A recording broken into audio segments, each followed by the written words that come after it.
No sé si ustedes se acuerdan de los 14 cañonazos. Era el disco que siempre llegaba en diciembre a las casas de uno y con el que uno bailaba las novenas. En A Fondo vamos a hacer nuestros propios cañonazos. Y tenemos 14 más uno, la ñapa. Comenzarán el 29 de diciembre hasta el 16 de enero. Y en esos cañonazos van a estar los podcasts más escuchados del año 2025. Los hechos que nos conmovieron fueron muchos. El juicio contra Uribe, del cual resultó finalmente inocente. Pero también los escándalos de Gustavo Petro y su gobierno. Desde lo que sucedió con Laura Sarabia hasta Armando Benedetti. Pasando por la unidad de gestión del riesgo. Un escándalo monumental que todavía no termina. Otro de los cañonazos va a ser los cambios que ha habido de gabinete históricos en este gobierno de Gustavo Petro. Cerca de 80 ministros han salido y cerca de 70 generales han salido de la fuerza pública. Nunca había sucedido eso. Y también estará el efecto Donroe. Lo que ha sucedido desde que Donald Trump llegó al poder hace tan solo 8 meses.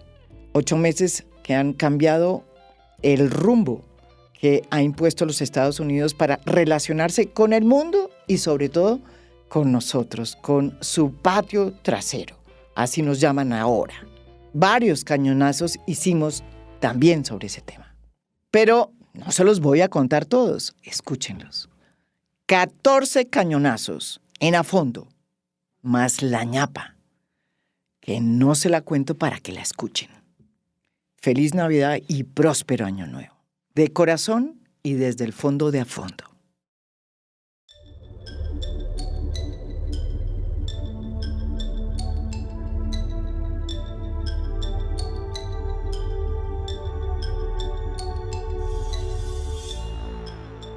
Yo me imagino que ustedes han visto, como hemos visto muchos, la transmisión del juicio que se inició contra el expresidente Álvaro Uribe. Por primera vez, un expresidente va a un juicio por no pocas cosas.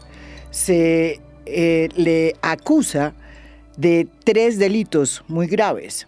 Soborno en actuación penal, soborno simple y fraude procesal. El juicio inició finalmente después de muchísimas dilaciones y está siendo en este momento el escenario de una realidad política que por primera vez estamos viendo. Y sobre todo que hay detrás la tensión sobre si los que defienden, los abogados del expresidente Álvaro Uribe, están jugando a la prescripción, que tiene una fecha, el 8 de octubre de este año, o si realmente lo que vamos a ver es un juicio como Dios manda, como dirían por ahí. Yo no diría eso, pero bueno, lo dije. En fin, yo creo que lo más importante de todo esto es entender por qué el expresidente Álvaro Uribe, una figura pública innegable, muy importante en la derecha colombiana, está hoy en un juicio, y repito, acusado de delitos graves. Sí.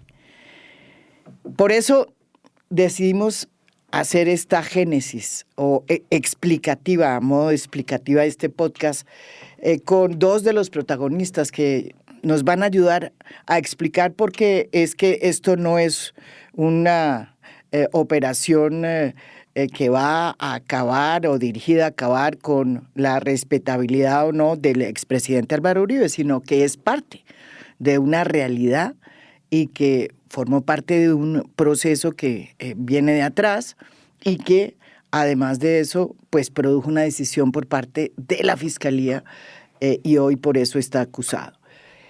Bienvenido aquí Iván Cepeda, que es yo creo que la persona que es el centro o por lo menos el comienzo de este proceso, como bien saben ustedes, él fue acusado y señalado cuando usted era representante a la Cámara, ¿no es verdad?, por el propio expresidente Álvaro Uribe, que ya había llegado como senador al Congreso, de que usted estaba haciendo todo lo posible por ir a las cárceles y conseguir testigos en contra de Álvaro Uribe para decir que él tenía vínculos con los paramilitares.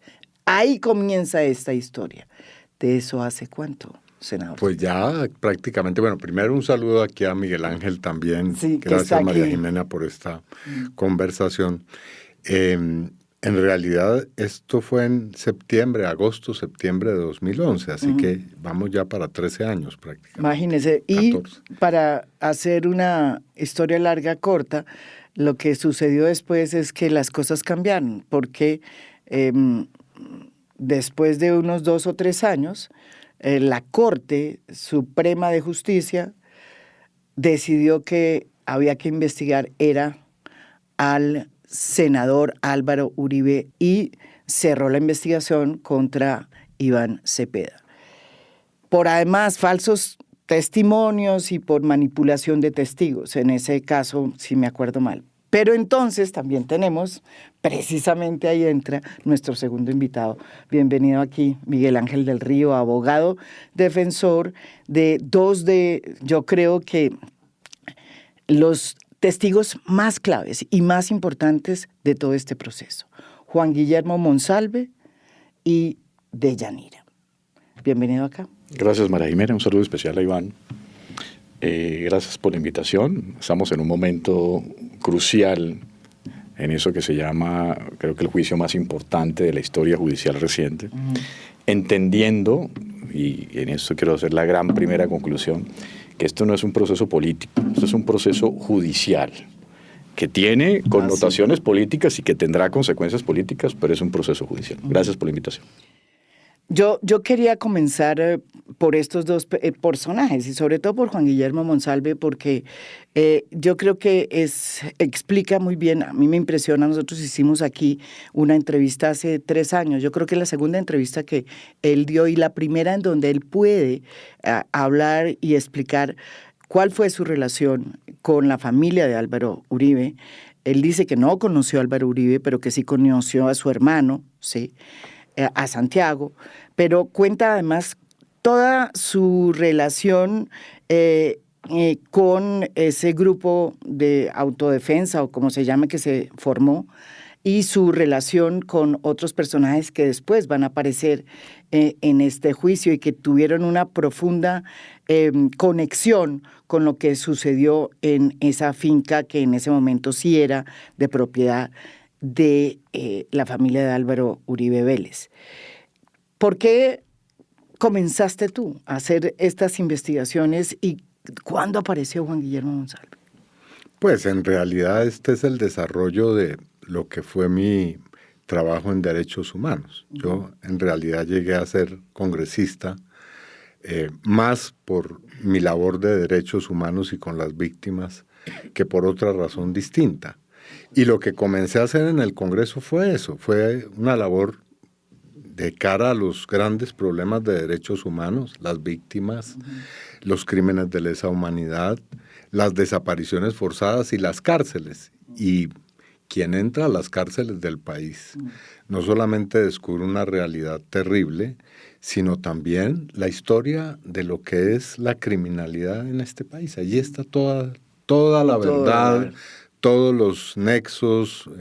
Quienes están en las cárceles regularmente han sido pues los operadores materiales de designios y de órdenes de políticos y gente muy poderosa. Y eso fue lo que ocurrió. En medio de toda esa labor en las cárceles apareció el señor Monsalve y también el señor Pablo Hernán Sierra, que habían sido desatendidos de una manera bastante intencional por la justicia y me buscaron para que su testimonio pudiera llegar efectivamente a la fiscalía. Y ahí usted, que es el apoderado de Juan Guillermo Monsalve, ¿nos puede explicar quién era Juan Guillermo Monsalve? Y la impresión que uno tiene es que yo, que le hice una entrevista hace 3 años, yo lo oigo hoy en el juicio, y es exactamente lo que nos dijo aquí en esta entrevista, que además publicamos, ya volvimos a publicar aquí en A Fondo. Es exactamente igual. Él no ha cambiado su testimonio, que es muy impresionante. ¿Quién es Juan Guillermo Monsalve? Juan Guillermo Monsalve es, ante todo, un hombre valiente, María Jimena.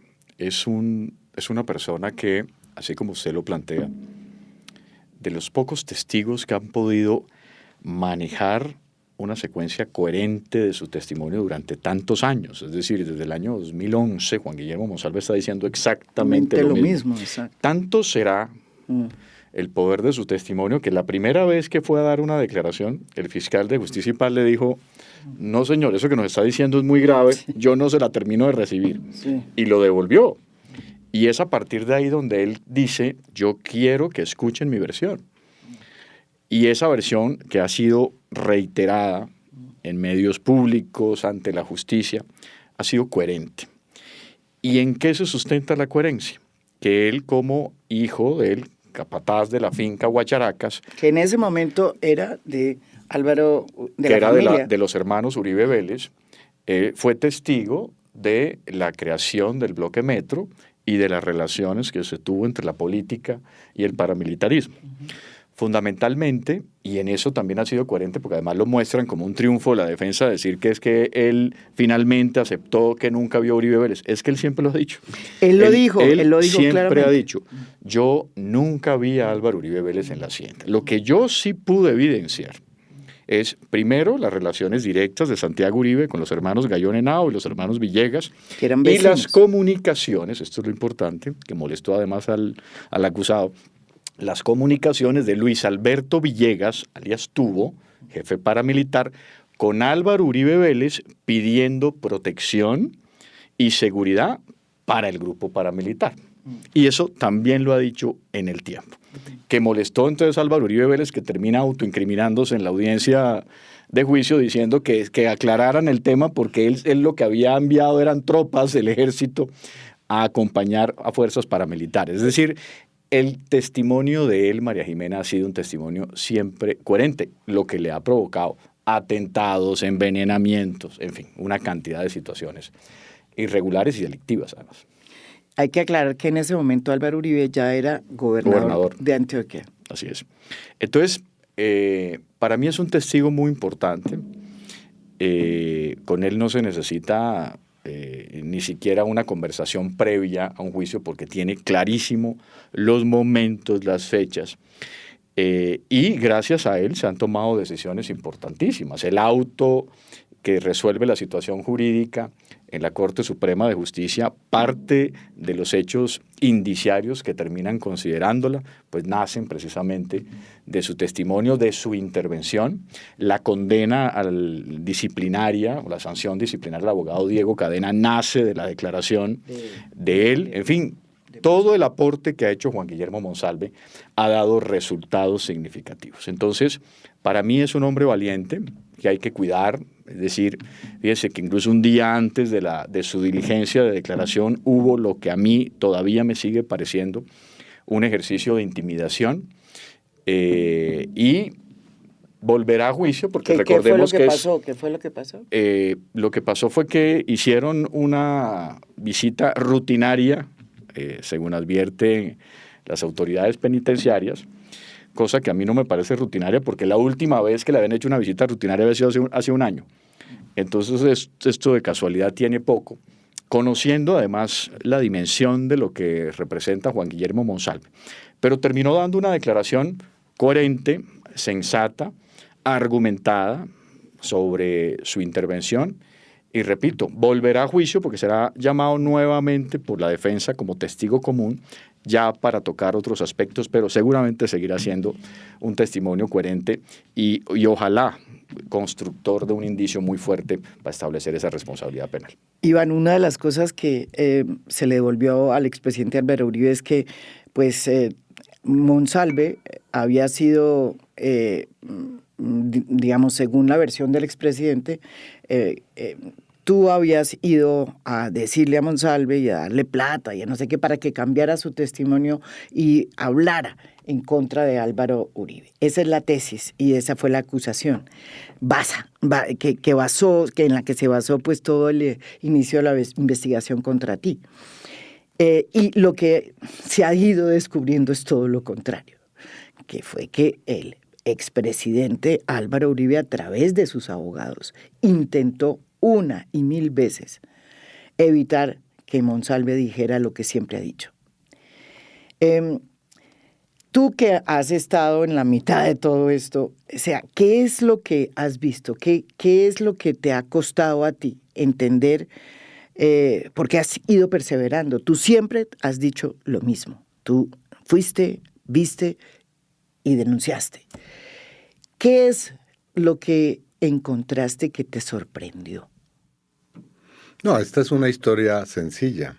Es un pequeño pueblo del nordeste antioqueño, en el cual hay unos, como en todo pueblo, unas familias muy poderosas, que en este caso están ligadas al narcotráfico, y que cuando llega el ELN, en este caso, a atacarlos, deciden tomar las decisiones que toman en general en cualquier pueblo los poderosos, y es conformar sus propios grupos de justicia privada, seguridad o autodefensa. En este caso se llamó el Y Bloque comienza Metro. entonces las masacres, las desapariciones, comienzan a matar a quienes compraron las reses en las carnicerías del pueblo y que vendieron la carne de los animales. La primera masacre fue contra los carniceros, así se llama, la masacre de los carniceros.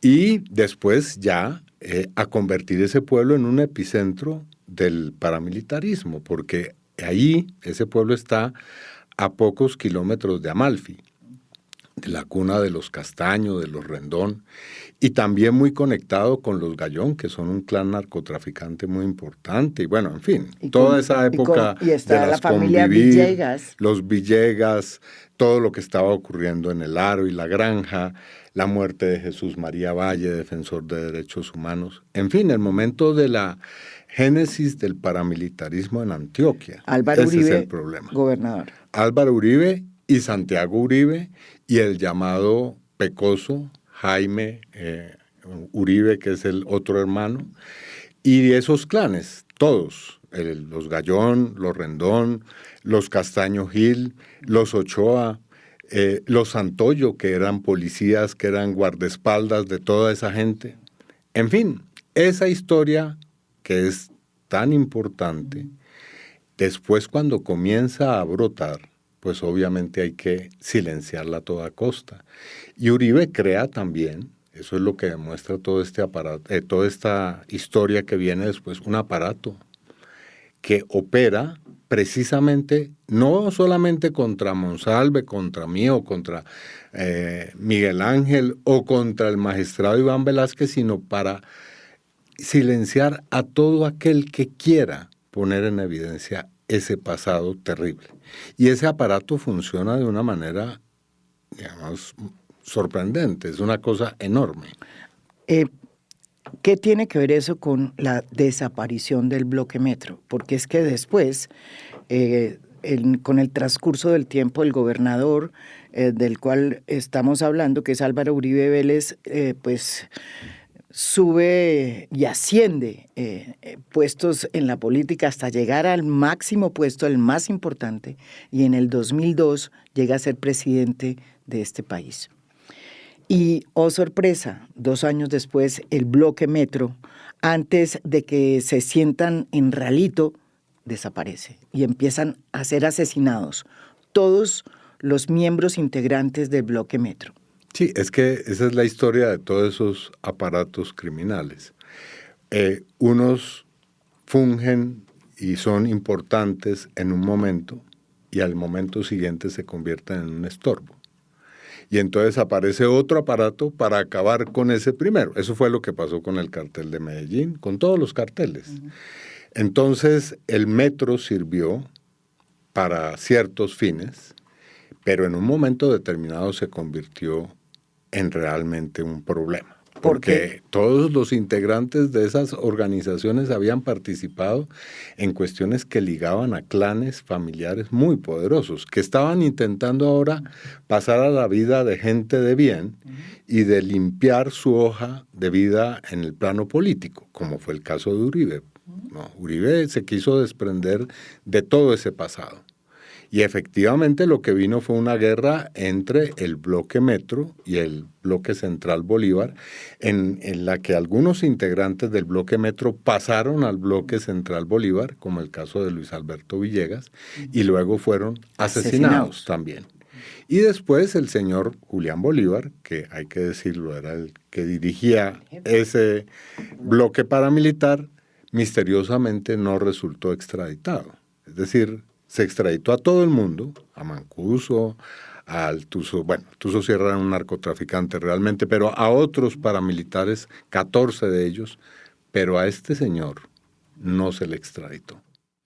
Y yo agrego otra cosa, nunca ha hablado él del bloque Metro. Esa verdad se la llevará a su tumba. Él reconoció la muerte, que él había asesinado a Luis Alberto Villegas, pero no a la historia de ese enfrentamiento, claro está. Eso no la debe. Claro. ¿O no? Y hay que poner el foco ahí, creo yo. ¿Es verdad? Esa es una historia interesante. Sí, porque cómo fue que también Rodrigo Doblecero, que era el jefe del bloque Metro, terminó también y el propio Carlos Castaño asesinado. Y el propio Vicente Castaño, todo ese grupo fue también exterminado para evitar sus confesiones en justicia y paz. Mejor dicho, esto es mucho la historia reciente de este país. Hay otra protagonista, además de Monsalve, siguiendo este tema de Monsalve. Monsalve cuenta en todos sus testimonios un poco lo que sucedió cuando el bloque Metro llegó y la muerte de Luis Alberto Villegas, que era pues su jefe, básicamente, ¿no es verdad? Y él la cuenta exactamente y dice por qué. Que además me sorprendió, no era una cuestión política, sino más bien una cuestión de negocio de narcotráfico. Y de narcotráfico. Y de narcotráfico. Y del cartel de la gasolina. Y del cartel de la gasolina. Pero por eso además a Luis Alberto le dicen alias Tubo, precisamente por el poder que por tenía. Eso, ¿no es verdad? Sí, él lo cuenta en la entrevista que yo le hice hace ya 3 años. Pero vamos a otra protagonista, que es Deyanira. ¿Deyanira quién era? Deyanira era la pareja sentimental de Juan Guillermo Monsalve para el año 2018. Para ese momento ya llevaba un tiempo con él, una relación sentimental.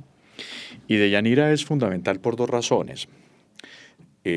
La primera porque es la persona que consigue los relojes con que finalmente se graba una primera reunión del 22 de febrero y una segunda reunión en marzo. La primera de Diego Cadena, Enrique Pardo Hach, el abogado Héctor Romero y él, es decir, Juan Guillermo Monsalve, y la segunda con Pardo Hach en su celda. Y es la persona que además entrega esa información a la Corte. Sí, porque ella colaborar. Claro, ella entrega la información a la Corte en 2 oportunidades con cada uno de los relojes, y es la persona que además se entrevista con Diego Cadena por autorización de la Corte Suprema de Justicia, donde ella lo está grabando a él y se entrega esa información a la Corte. Y es la persona que además lleva la famosa carta de retractación, que tiene una anotación que dice: todo esto que estoy haciendo lo estoy haciendo por intervención del abogado Diego Cadena, Enrique Pardo Hach y por orden de Álvaro Uribe Vélez. Es decir, la intervención de Deyanira es absolutamente protagónica, tanto así que casi le cuesta su vida. Es decir, ella tiene que salir del país con ocasión a estos hechos. Recordemos una conversación muy diciente, una interceptación, además, entre el abogado Diego Cadena y Álvaro Uribe Vélez el 5 de abril de 2018, donde Diego Cadena le dice a Álvaro Uribe Vélez que la que se está interponiendo para la retractación de Monsalve es Deyanira. Imagínense, ni más ni menos decirle eso al hombre más poderoso del país. Él pregunta quién es ella, dónde trabaja, y a las pocas semanas termina siendo despedida Del trabajo. De trabajo, de ella Comeva. Ella es médica. Ella es médica, sale al exilio, le ha tocado enfrentar una situación muy compleja con sus 2 niños, empezando desde cero, en un idioma que no conocía. Entonces, para mí es una heroína.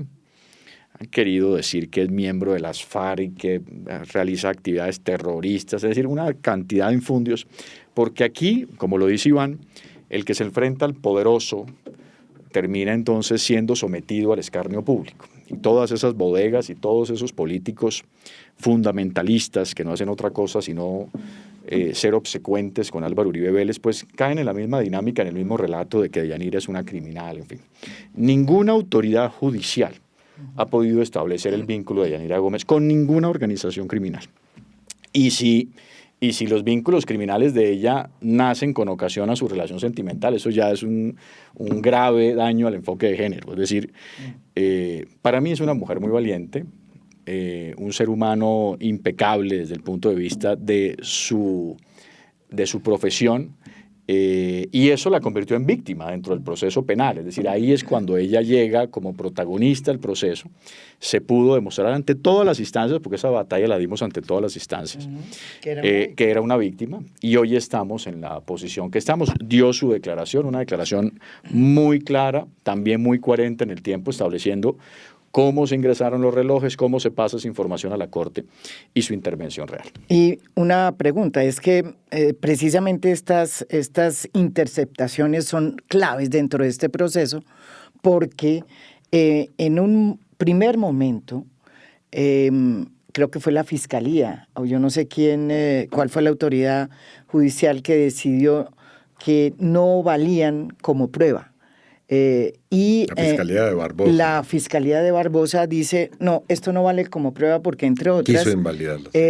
Porque entre otras, como ahí aparecía Álvaro Uribe no como interceptado, sino porque estaban interceptando a otras personas, a Pardo Hash y en fin, y al propio Monsalve, y aparece de pronto a través de los abogados de Cadena una voz que se parece a Álvaro Uribe. Sí, y ellos que han tratado... constata que es Álvaro Uribe y dicen, como Álvaro Uribe no estaba siendo chuzado, sino eran nosotros, esas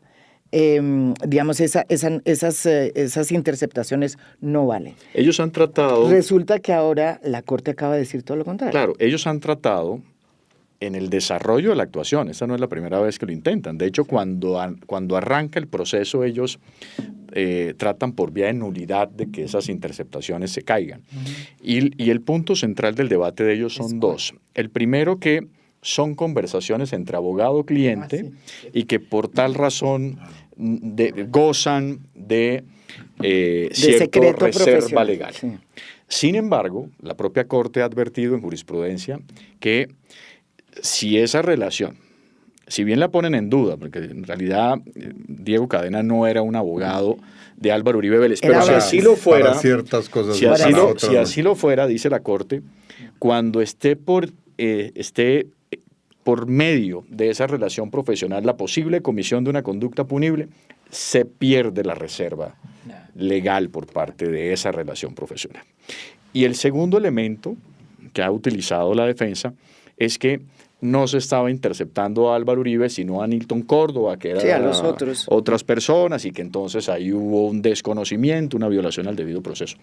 En ambas posibilidades, la Corte ha dicho, no señor, las interceptaciones son válidas y harán parte del proceso judicial y del juicio. Eso para ellos, para la defensa de Álvaro Uribe Vélez, es una gran derrota, porque eso, junto con todo el caudal probatorio que se tiene, las declaraciones de los testigos, es un indicio muy fuerte que junto con esas interceptaciones generan un conocimiento real de que aquí hay una responsabilidad penal. Esa conversación, por ejemplo, de Diego Cadena con Álvaro Uribe Vélez, donde Cadena le dice, el testigo está pidiendo una acción de revisión, que es el elemento integral del delito de soborno en actuación penal, y él establece la famosa frase, proceda, doctor Cadena, que usted hace las cosas bien, es dándole vía libre precisamente a la determinación que es la calidad que le está dando la Fiscalía General de la Nación. Entonces, esas interceptaciones para nosotros son fundamentales. Ya vienen las próximas diligencias de juicio. Vamos a escuchar una a una para que la jueza... Vienen en esta misma semana. Sí. ¿Las vamos a escuchar todos? Todas las vamos a escuchar para que la jueza, porque entonces aquí hay otra cosa que me parece muy curioso, porque es que este debate no es para la opinión pública, este debate es para la jueza. La única persona que tiene que formarse un criterio de valoración probatorio es la jueza, independientemente que la gente afuera nos diga que somos terroristas, que a Iván lo cataloguen de jefe de las FARC. Eso a nosotros no nos interesa. A nosotros lo que nos interesa es que la juez absorba de manera directa lo que está pasando en el juicio. Y para mí, y seguramente para toda la bancada de víctimas, esa es una prueba fundamental. Iván, entonces, aquí hemos avanzado pues bastante. Hoy esas interceptaciones que tanto quería la defensa del expresidente Álvaro Uribe que no pesaran en el juicio, hoy pesan. ¿Usted qué cree? ¿Qué está pasando en este instante? Bueno, primero es que el universo de este proceso no se restringe solo a lo que se está viendo. En realidad hay 6 personas que están siendo juzgadas simultáneamente. Es decir, está el señor Álvaro Hernán Prada también, están los señores Diego Cadena y Salazar, y el señor Pardo Hash, quien ayer hizo una muy altanera presencia en el juicio, y también hay otro más, el señor Samuel Cañón. Es decir, hay 6 personas que están siendo juzgadas. Y obviamente, cada uno de esos procesos va revelando asuntos importantes. Pero en segundo lugar, hay 2 piezas que son de un gran valor jurídico. El auto inhibitorio de febrero de 2018, con el cual se invirtió la situación de la que hablábamos que ahora. tú pasaste de ser investigado. Exactamente, y que motivó el desespero de Uribe y que provocó que Cadena apareciera en escena y buscara a Monsalve, en fin, toda esta situación. Y la otra pieza es la resolución de la situación jurídica de Uribe en el mes de agosto de 2020, que es una pieza procesal de 1.500 páginas en la cual la Corte explica claramente el rol de determinador, de instructor que tuvo Álvaro Uribe. Entonces, en esa muy extensa decisión, la Corte muestra cómo Uribe, contrario a lo que él quiere proyectar, primero busca a todos estos testigos, ¿no? Es cierto que ellos aparecieran espontáneamente. Cómo utiliza a personajes para buscarlos que tienen una situación bastante poco clara. Es que Cadena es una cosa en la cual, es decir, es un movimiento absolutamente turbio entre que es abogado, no lo es. Un día es abogado, otro día no es. Un día actúa de una manera, otro día actúa de otra. Le hace escritos, le ofrece a los testigos. Hay testigos a los que se pone a buscar a otros testigos. Eso le llama a la Corte poderosamente la atención. Es decir, que se utilice a paramilitares para buscar a otros paramilitares para que vengan a testimoniar. Contra ti. Contra mí y en general contra Monsalve también, en fin.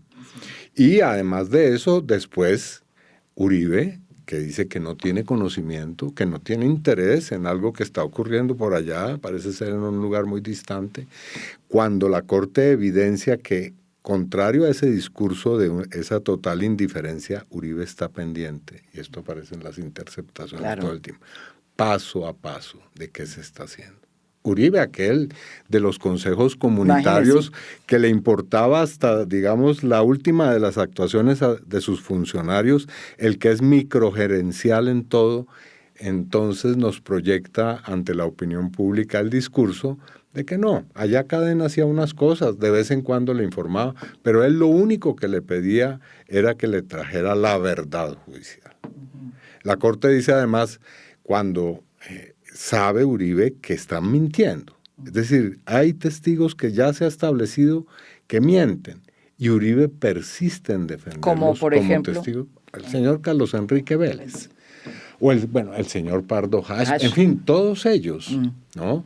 Todos ellos aparecen siendo validados a pesar de que la Corte ya les ha compulsado copias.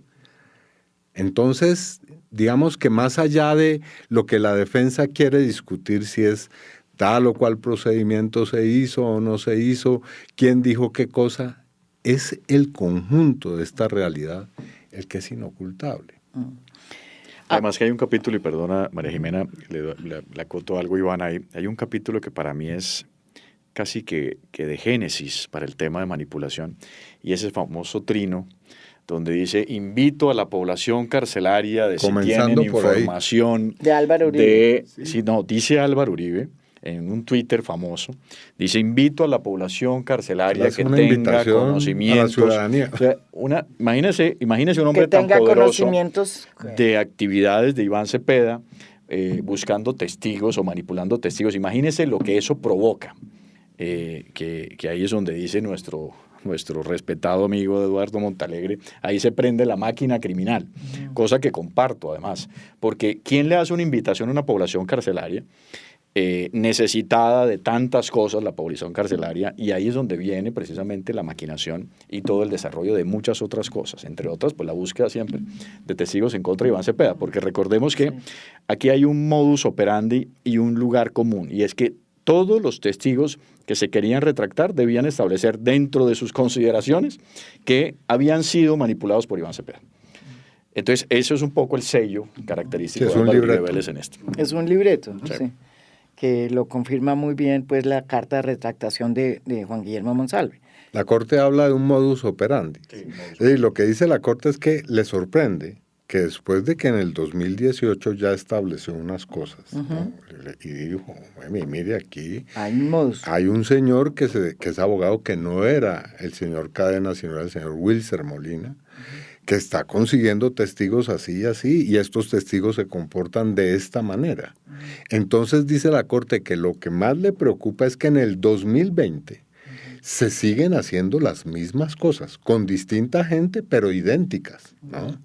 Es decir, que Uribe sigue aplicando el mismo modus operandi, emplea exactamente esa expresión. ¿Y qué es lo que está haciendo la defensa del expresidente Álvaro Uribe? Obviamente ya muchos analistas han salido a decir como el proceso prescribe, y además es un proceso que ha tenido muchas demoras. El 8 de octubre la estrategia que estamos viendo es, hombre, dilatemos lo más posible. Dilatar,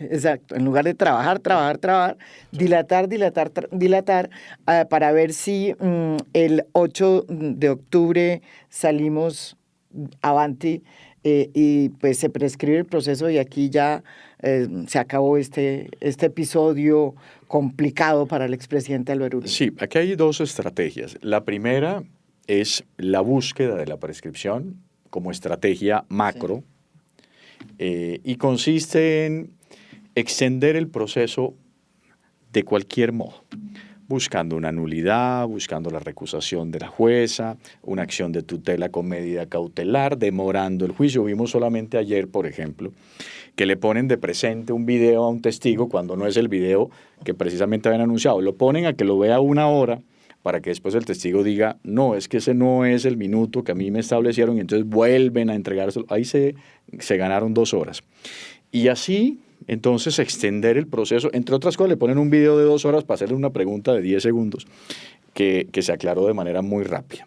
Entonces, esa estrategia de dilatar la extienden en el tiempo, es permanente, además organizada, piden tiempos para una cosa, y obviamente aquí estamos contra reloj. Sobre eso yo pienso que la jueza no lo va a permitir. Es una jueza muy rigurosa, que no pierde un minuto. Es decir, si ella tiene que extender cada día hasta el final de la tarde, lo va a hacer. Y no es porque tenga una posición premeditada o que exista por parte de ella un prejuzgamiento, es que es una mujer rigurosa, y seguramente la decisión que tome será una decisión sensata.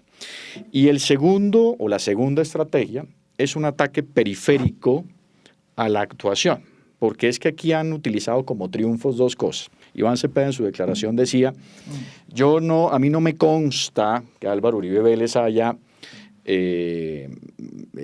creado el grupo El Bloque Metro. Entonces ellos dicen: Iván Cepeda acepta, es un triunfos marginales, porque Iván Cepeda siempre ha dicho eso. Lo mismo con Juan Guillermo Monsalve, que dice, a mí yo nunca he visto a Álvaro Uribe, entonces dicen, entonces hemos podido demostrar y entonces esto es un montaje. Eso también lo ha dicho Juan Guillermo Monsalve.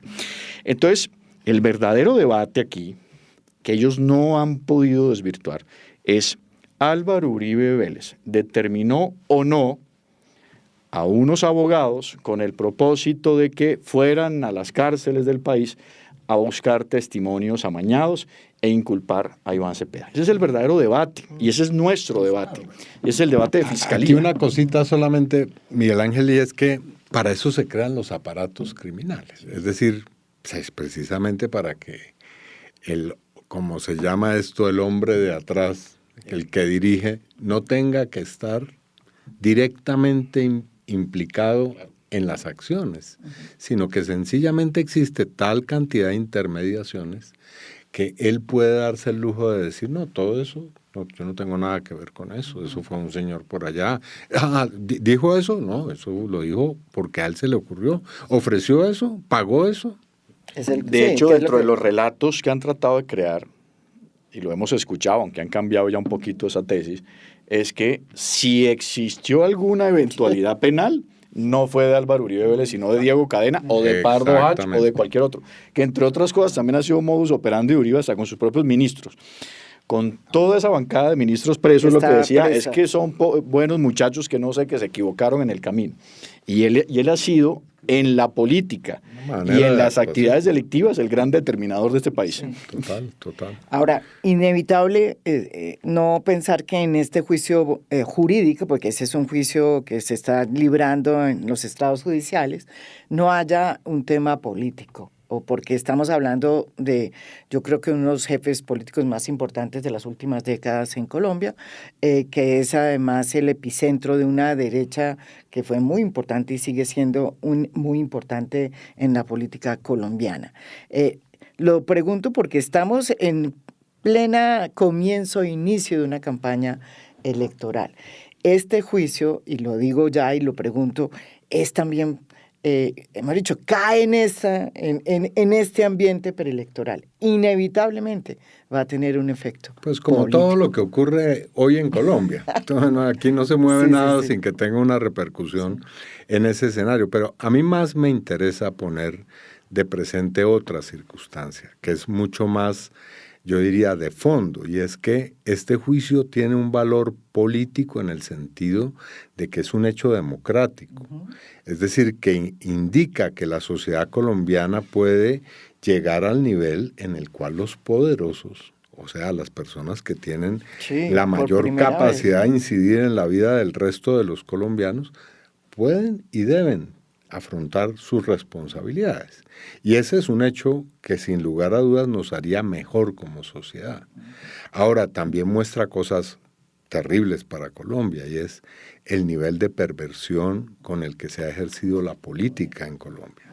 Es decir, esta sofisticación, porque es muy sofisticado, todo esto es muy elaborado, ¿no? Aparentemente, pues es una cosa que uno ya conociéndola la puede narrar, pero en su estructura esto es terriblemente sofisticado y es muy perverso, realmente.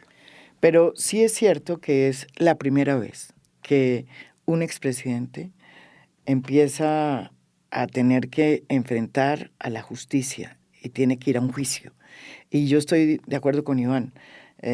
Uno puede pensar muchas cosas y puede haber muchos, digamos, escenarios, pero esto demuestra que de alguna manera la democracia en Colombia ha madurado y que tenemos unos poderes públicos fuertes e independientes. Y eso yo creo que es una lectura acertada. Y unas juezas mujeres muy valientes. Bueno, pero es que eso sí desde hace rato, lo que pasa es que no nos han dado crédito. Y también magistrados, por supuesto. Eso no nos han dado crédito, pero digamos, el hecho de que esto esté pasando también es cierto, es un hito histórico. ¿Qué puede pasar si las cosas no salen digamos, de manera transparente. Yo no voy a decir qué va a pasar, cómo va a terminar este juicio, pero si la justicia, digamos, se abre y termina la justicia no actuando como tiene que, digamos, actuar la justicia, ¿qué pasa? Pues yo creo que la justicia actuará como tiene que actuar, porque se ha demostrado, tal cual como lo dice Iván, que tenemos, por lo menos en la administración de justicia, con las excepciones naturales de todos los sistemas democráticos latinoamericanos, tenemos una administración de justicia que se fortalece. Y tenemos juezas de la República que responden única y exclusivamente a su convicción y al amparo de la ley.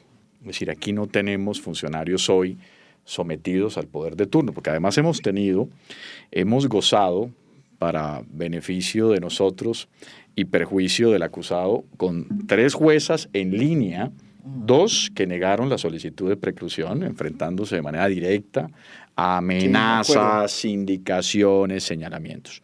Y una jueza de conocimiento, una mujer muy valiente, que incluso ha utilizado el mismo baremo para todos, porque aquí han tratado de invitarnos o crear el relato de que la jueza entonces solamente favorece a la Fiscalía de la Representación de Víctimas. No, ella ha sido rigurosa con todas las partes. Ha puesto los puntos donde deben ser, ha llamado a reconvención a todos los sujetos procesales, pero no ha permitido que el acusado le dilate el proceso, que es lo más importante para nosotros. Incluso ha dicho algo que a mí siempre me ha parecido llamativo. Cuando empiezan los aplazamientos y las maniobras dilatorias de la defensa, les ha dicho: señor acusado, es que eso también es en beneficio suyo.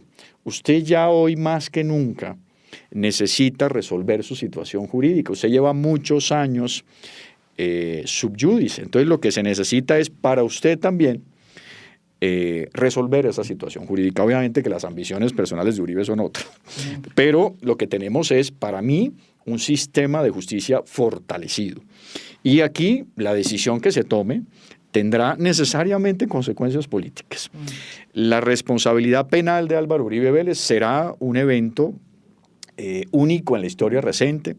La ausencia de responsabilidad por parte de la jueza también generará consecuencias políticas. Nosotros iremos hasta todas las instancias, pero nosotros estamos absolutamente convencidos que con los elementos materiales probatorios que tenemos, nos da para una sentencia condenatoria. Ahora, esta jueza ha recibido todos los ataques por parte de los seguidores de Álvaro Uribe Vélez, de la política tradicional, cosa que me parece absolutamente injusta. Y seguramente la decisión que esta señora tome, la única garantía que nosotros podemos establecer es que será en derecho. Sí, digamos, esto me parece importante.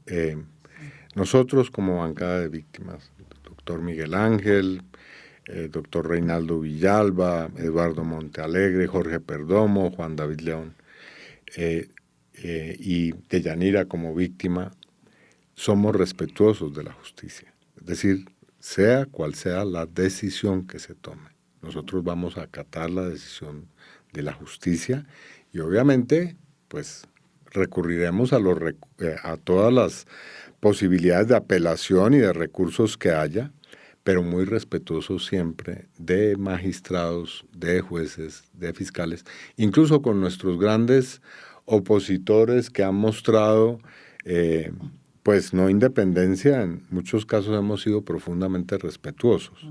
Y eso diferencia nuestra posición de la posición de la contraparte. Sí, porque lo que ha habido de parte del expresidente Uribe es un ataque inmisericordia contra los magistrados primero y después contra cada uno de los jueces o de los fiscales o las juezas y las fiscales que han tomado decisiones adversas. Sí, es cierto. Eso es lamentable por parte del expresidente Álvaro Uribe. Debería dar ejemplo, porque al fin y al cabo es un expresidente, ¿no es verdad? Y muy importante en la política colombiana. Yo les agradezco esta sentada aquí en A Fondo para explicar a los que nos ven y nos oyen, porque yo creo que este es un juicio que hay que verlo, hay que entenderlo, porque no solo es la primera vez que un expresidente va a responderle a la justicia, sino que también es una prueba muy importante para la democracia de este país. Y yo creo que es hora de que entendamos el peso que tiene lo que está sucediendo y lo que ustedes están contando aquí. Yo creo que más no se puede. Más explicarlo, no más. Muchas gracias. Muchas gracias, María Gracias, Jimena, por la María Jimena. invitación. Muy amable.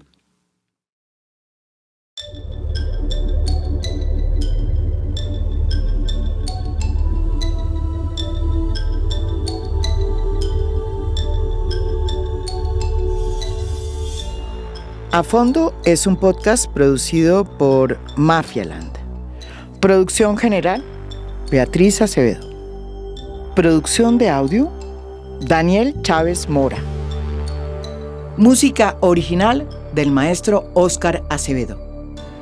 Nos pueden escuchar también en mi canal de YouTube. Gracias por escuchar. Soy María Jimena Duzán.